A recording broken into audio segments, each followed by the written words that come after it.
लेकिन क्या वैक्सीन लगने के बाद कोरोना संक्रमण खत्म हो जाएगा? CISR के डायरेक्टर जनरल शेखर मंडे के मुताबिक वैक्सीन लगने के बाद भी सावधान रहने की जरूरत है। क्या कुछ कहना है उनका, आइए आपको सुनवाते।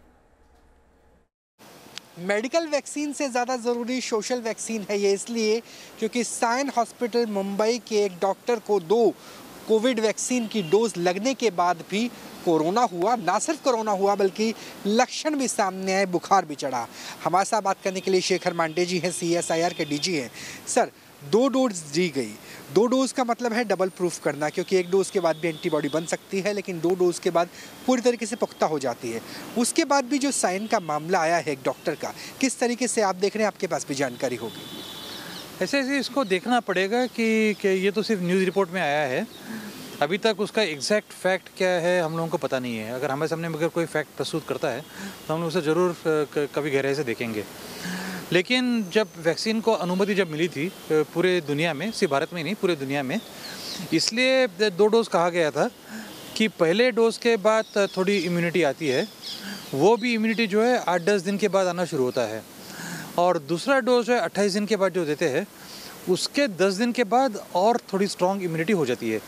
इसलिए पूरे दुनिया में ये जो सब वैक्सीन है, जो फाइज़र है या एस्ट्राजेनेका है, ये सभी वैक्सीनों को 2 डोज के लिए कहा गया था। जॉनसन एंड जॉनसन की जो नई आई है वो सिंगल डोज वैक्सीन है, उसको अभी अब लोग देख रहे हैं काफ़ी बारकाई से।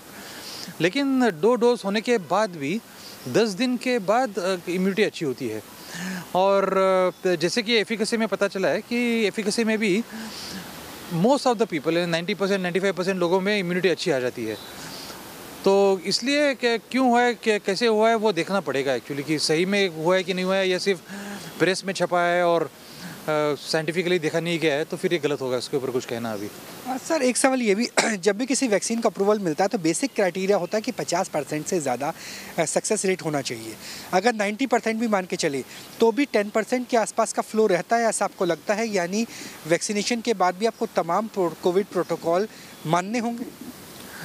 तो वैक्सीनेशन के बाद तमाम प्रोटोकॉल मान्य रहेंगे, तो हम तो पहले से ही कहते आए हैं कि जिन लोगों में प्रोटेक्शन आ गया है, एंटीबॉडीज़ भी बन गई है, उन लोगों ने भी मास्क पहनना ज़रूरी है। ये तो हम लोग पहले से कहते आ रहे हैं कि मास्क पहनना बहुत ज़रूरी है।